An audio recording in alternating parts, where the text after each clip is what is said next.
Hello दोस्तों, कैसे हैं आप सब। उम्मीद है सभी लोग अच्छे होंगे। अमर हब आप सबका स्वागत करता है। जैसा कि आप लोग जानते हैं कि अमर हब टीम के द्वारा जब भी कोई सूचना दी जाती है वो बेहद महत्वपूर्ण होती है और आपके लिए लाभदायक होती है। चलिए चलते हैं आज इस महत्वपूर्ण सेशन पे। तो उम्मीद करता हूं कि आप लोग पूरा वीडियो देखेंगे। और मैं बताना पहले भी मैं तब बता दूं कि आयोग में आज एक मीटिंग होने वाली है और हो सकता है कि शाम तक आपको एक अच्छी खबर देखने को मिले और कुछ सूचना आ सके आयोग से। संभव है, यह संभावना बन रही है कि आयोग से आज कुछ नोटिस देखने को मिलेगा। उस पर आयोग में मीटिंग चल रही है, तो जैसे ही कोई सूचना निकल के आती है तत्काल मेरी टीम और मेरे द्वारा आपको बताया जाएगा। तो उम्मीद करता हूं कि आप लोग चीज़ों से जुड़े रहेंगे और समझने की कोशिश करेंगे। आज यह महत्वपूर्ण सेशन इसलिए होने जा रहा है क्योंकि इसमें बहुत सारी ऐसी चीज़ें हैं जो बताई जाएंगी और अभी तक जो है आप लोग को वो सूचित नहीं किया गया है। तो मैं सबसे पहले बताना चाहता हूं कि यूपी लेखपाल पे जो आप लोगों ने देखा कि एसटीएफ की टीम काम कर रही है और आए दिन अलग अलग लोगों को अलग अलग तरीके से पकड़ रही है, तो ये सभी लोग इसमें धांधली का काम किए हैं और कहीं ना कहीं अनियमितता किए हैं पेपर में। लेकिन यकीन मानिए कि यूपी पुलिस की जो एसटीएफ की जो यूनिट है वो बहुत तेज़ी से काम कर रही है और आयोग को इस पे पूर्ण रूप से एक अच्छा सा निर्णय लेना ही पड़ेगा। ऐसे अटकाने भटकाने और लटकाने से काम नहीं चलेगा। आयोग को एसटीएफ के द्वारा दिए गए रिपोर्ट के अकॉर्डिंग कुछ न कुछ बेहतरीन निर्णय लेना पड़ेगा और उम्मीद यही जताई जा रही है कि हो सकता है कि यूपी लेखपाल का पेपर दोबारा कराया जाए आयोग के द्वारा। ये तो डिपेंड करता है आयोग के मीटिंग में कि आयोग इस मीटिंग में जो मीटिंग एक होने वाली है, जो रिपोर्ट जब जैसे जांच आपकी प्रक्रिया कंप्लीट हो जाएगी तो एसटीएफ की टीम उसकी पूरी एक रिपोर्ट आयोग को देगी और आयोग उस पर निर्णय लेगा कि रिजल्ट देना है कि दोबारा से इसका री एग्ज़ाम कराना है। अगर एक नियत से ज़्यादा इसमें अगर धांधली हुई, जिस प्रकार बताया जा रहा है कि 15,000 कैंडिडेट इसमें संदेह के घेरे में हैं, तो अगर ये तादाद जो भर्तियां होती हैं अगर वो 25% से ऊपर अगर उसमें धांधली देखने को मिली तो वो दोबारा पेपर होगा उसका। निश्चिंत रहिए, आप लोग बिल्कुल घबराने की आवश्यकता नहीं है।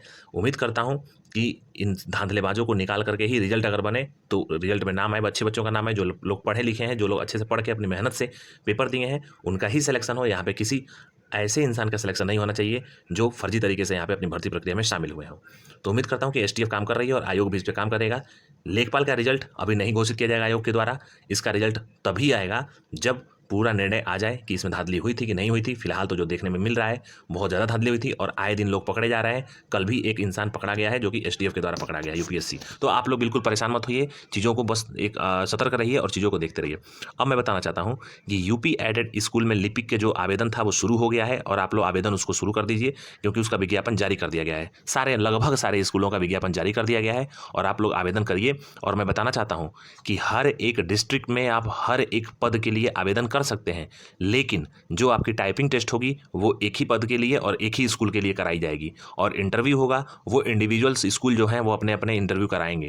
तो आप कहीं ना कहीं एक ही स्कूल में या एक से दो स्कूल में आप एलिजिबल होंगे तो आप आगे की प्रक्रिया में शामिल हो सकते हैं।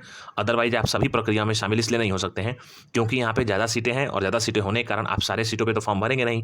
जैसे कि मान लीजिए 3,000 पोस्ट आई तो 3,000 पोस्टों पर फॉर्म भरने में अगर 750 रुपये एक फॉर्म का दाम है तो आप लोग सोच लीजिए कितना पैसा लगेगा। उसके बावजूद भी आप केवल और केवल एक ही प्रक्रिया में पूर्ण रूप से उसमें आप लोग पार्टिसिपेट कर पाएंगे। क्योंकि मान लीजिए कि आपने एक फॉर्म अप्लाई कर दिया प्रयागराज से, एक फॉर्म अप्लाई कर दिया वाराणसी से और दोनों का टाइपिंग टेस्ट एक ही दिन करा लिया गया या दोनों का इंटरव्यू एक ही दिन करा लिया गया 10 बजे से, तो ये इसको मैनेज करना स्वाभाविक नहीं हो पाएगा और संभव नहीं हो पाएगा। इसलिए आप लोग ऐसे स्कूलों में करिए अप्लाई जहाँ पे पूरी प्रक्रियाओं में आप शामिल हो सकें और उसको अच्छे तरीके से निभा सकें। तो मैं बताना चाहता हूँ कि जैसे कि बाराबंकी है, मैं एक एक करके आपको बताऊंगा और आप लोग कृपया, मैं उम्मीद करता हूं कि आप लोग इसको नोट कर लेंगे। बाराबंकी में पटेल पंचायत इंटर कॉलेज में एक पद आया है। फिर उसके बाद से सिटी इंटर कॉलेज बाराबंकी में एक लिपिक की पद आई है। फिर तीसरा स्कूल है किशन इंटर कॉलेज और चौथा स्कूल है पीडी जैन इंटर कॉलेज और पांचवा स्कूल है लाल बहादुर शास्त्री इंटर कॉलेज। ये पांचों स्कूल जो हैं ये बाराबंकी में पढ़ते हैं और आप बाराबंकी के अगर अभ्यर्थी हैं तो आप लोग बाराबंकी में आवेदन कर सकते हैं और इनमें आप लोगों को लाभ देखने को मिलेगा।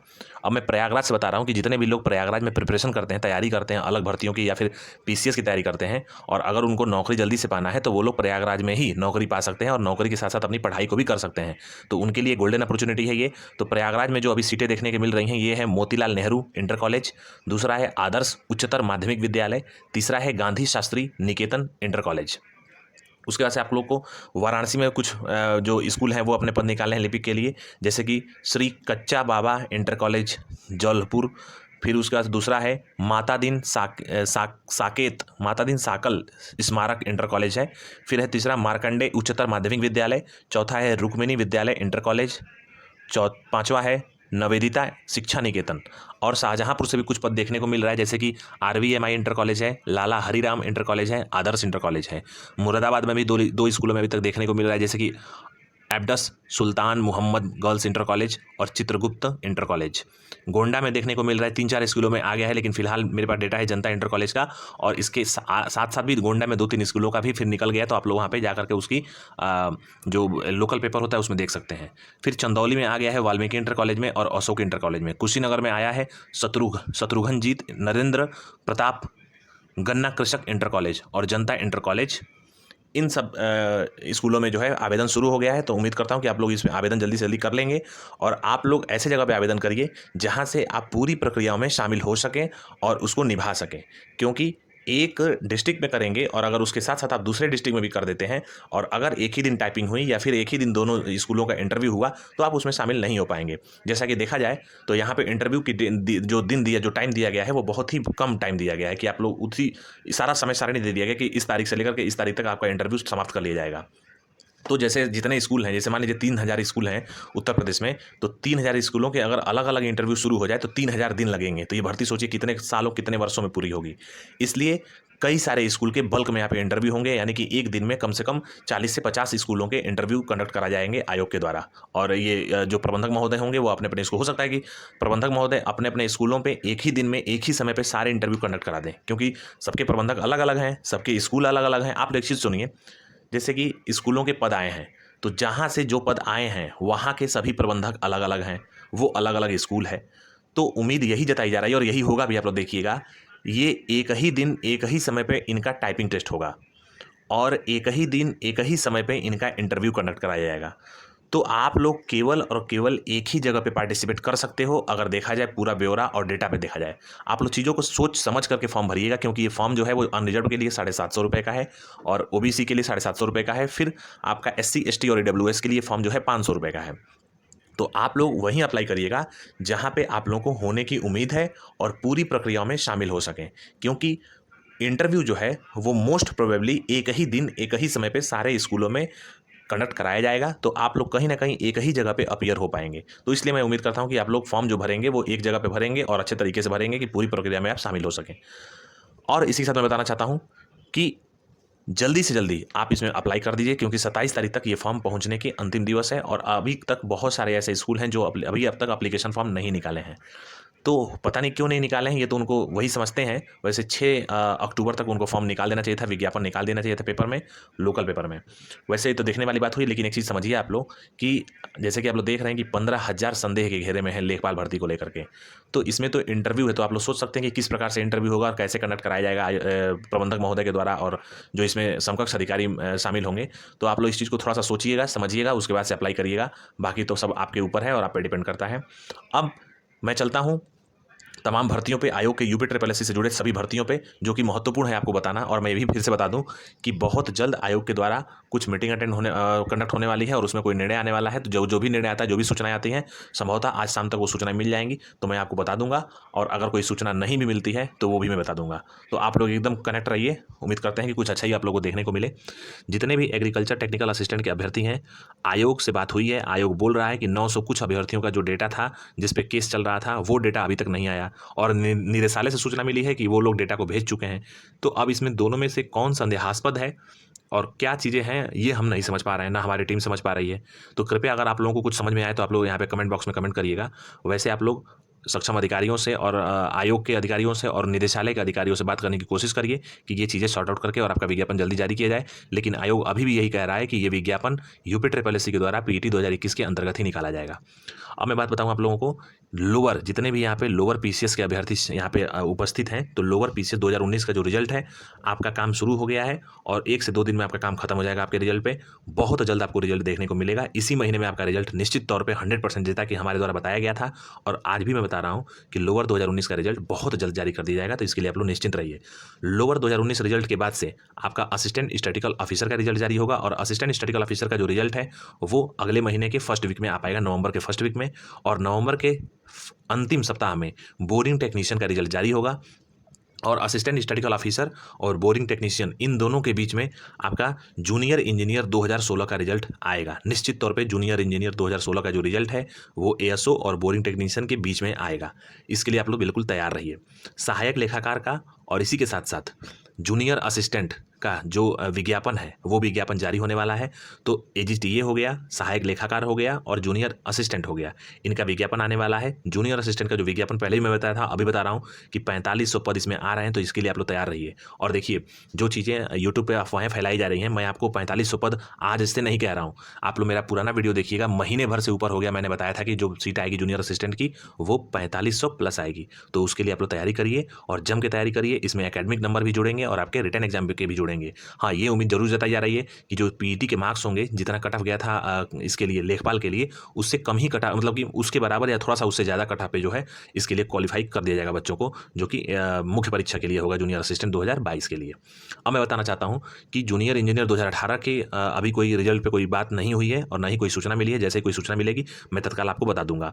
जूनियर असिस्टेंट 2016 का डिपार्टमेंट अलॉटमेंट बहुत जल्द हो जाएगा, लेकिन आयोग फिलहाल जो 15 और 16 तारीख को पीईटी का एग्जाम कंडक्ट होने वाला है उस पर काम कर रहा है।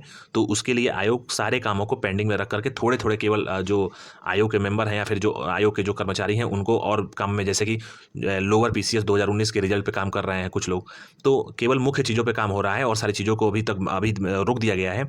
ज्यों ही पीईटी का एग्जाम कंडक्ट करा लिया जाएगा आयोग के द्वारा, उसके तत्काल बाद जूनियर इंजीनियर 2018 की बात होगी और उस पर काम आयोग करेगा। तो जैसे ही कोई सूचना आएगी तत्काल मैं आपको बता दूंगा, लेकिन फिलहाल अभी तक जूनियर इंजीनियर 2016 का जो रिजल्ट है वो असिस्टेंट स्टैटिस्टिकल ऑफिसर और बोरिंग टेक्नीशियन के बीच में आपका रिजल्ट आ जाएगा, यानी कि नवंबर माह में आपका रिजल्ट निकल जाएगा।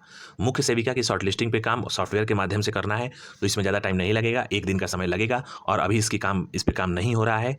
हमको ये लग रहा है और आयोग से सूचना भी मिली है कि जैसे ही पीईटी का एग्जाम खत्म होगा उसके बाद से और भर्तियों पर काम तेजी से चलेगा। तो इसी महीने के लास्ट तक हो सकता है कि मुख्य सेविका की शॉर्ट लिस्टिंग आप लोग को देखने को मिल जाए। तो वो लोग निश्चिंत रहें और उनका जो कट ऑफ जाएगा वो 5 से 8 नंबर जाएगा। मैं पहले ही बता चुका हूँ, अभी बता रहा हूँ, आप लोग कट ऑफ के चक्कर में ना रहिए। मुख्य सेविका के अभ्यर्थी आप लोग केवल और केवल अपना प्रिपरेशन करिए। अब मैं बताना चाहता हूं कि जितने भी एएनएम के अभ्यर्थी हैं उनकी भी ज्वाइनिंग की प्रक्रिया चलेगी, लेकिन फिलहाल अभी आयोग, जैसे कि मैं बताया कि पीटी पे काम कर रही है, तो उसके बाद ही आपकी ज्वाइनिंग की प्रोसीजर आगे बढ़ेगी और आपका जो डोजियर है, यानी कि जो आपका डॉक्यूमेंट्स का जो फाइल है, वो डिपार्टमेंट को भेजा जाएगा एएनएम के अभ्यर्थियों के लिए। लेकिन हमको ये लग रहा है कि जब तक पहले आयोग का फर्स्ट प्रेफरेंस है पीटी का पेपर कराना, क्योंकि इसमें 37 लाख से अधिक अभ्यर्थी इसमें नॉमिनेट हैं। तो हो सकता है कि इसके बाद ही आपका जो है ज्वाइनिंग दी जाए। तो आप लोग निश्चिंत रहिए, परेशान बिल्कुल मत होइए, आपकी ज्वाइनिंग भी हो जाएगी। फार्मासिस्ट पे अभी जो कोर्ट केस हुआ है उसकी हियरिंग होनी थी और हियरिंग हुई भी है, और इस पर क्या चीज़ें निकली हैं अभी कुछ इसमें 100% नहीं बता सकता मैं कि क्या इसमें है। अभी कोई रिपोर्ट नहीं आई है, जैसे ही कोई रिपोर्ट मिलती है मैं आपको बताऊंगा, लेकिन इसकी ज्वाइनिंग भी आपकी जो है थोड़ी सी देर देखने को मिलेगी इसमें। अब मैं बताना चाहता हूं कि जितने भी 23 परीक्षा 2016 यानी कि कंबाइंड टेक्निकल के अभ्यर्थी यहाँ पे उपस्थित हैं, वो लोग निश्चिंत रहें, आपका जो पेपर है वो नवंबर माह में 100% कंडक्ट कराया जाएगा। आप लोग अपनी तैयारी को करते रहिए, आपका पेपर नवंबर माह में हो जाएगा। इसमें कोई लेट लतीफ़ी नहीं होगी और कोई इसमें तुकताल नहीं है। वीडियो का जो री एग्ज़ाम है इस पर कोई भी अभी तक मीटिंग नहीं हुई है, न ही कोई सूचना मिली है और न ही कोई सदस्य या फिर कोई अधिकारी या फिर सचिव महोदय या फिर चेयरमैन साहब इस पर कोई बातचीत कर रहे हैं। जैसे ही कोई बातचीत करना शुरू करेंगे या फिर कोई इसमें नोटिस देखने को कोई इंटरनल अगर कोई मीटिंग होती है या फिर कोई चर्चा चलती है, तत्काल मैं आपको बताऊँगा, लेकिन अभी तक कोई इस पर चर्चा नहीं चल रही है। मैं एक चीज़ आपको रिक्वेस्ट करूँगा कि आप लोग अपने माध्यम से, अपने अपने तरीके के माध्यम से, जो कि विधिक रूप से हो और एक संवैधानिक तरीका हो, उसको अपना करके आप लोग वीडियो के री एग्जाम के लिए अपने काम को आगे बढ़ाइए और अधिकारियों से मिलने की कोशिश करिए। हम भी अपना काम कर रहे हैं और प्रमुख सचिव और बहुत सारे अधिकारियों के पास हम लोगों ने कॉल किया है और बात भी की है और सकारात्मक परिणाम भी देखने को मिला है।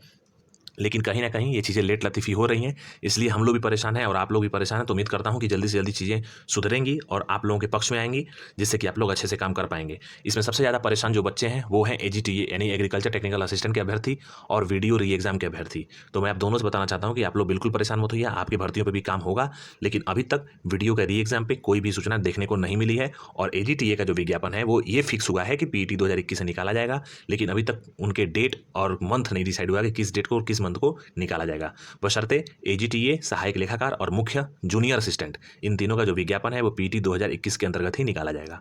जैसा कि आप लोगों को मैं सारी सूचना बता दिया और यही सूचनाएं मिली हैं अभी तक, और कुछ मीटिंग होने वाली है। जैसे ही कोई मीटिंग हो जाती है और उस पर इन्फॉर्मेशन मिलती है मैं शाम तक आपको सूचित कर दूंगा।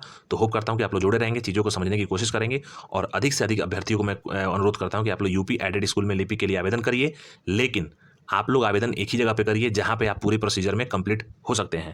क्योंकि देखिए, आप लोग 20 जगह मान लीजिए अप्लाई कर दिए पैसा लगा करके, घर से पैसा मांग के, और आप केवल और केवल एक ही एक ही स्कूल में आप लोग अपीयर हो पाएंगे, तो आप लोग का सारा पैसा वेस्ट हो जाएगा।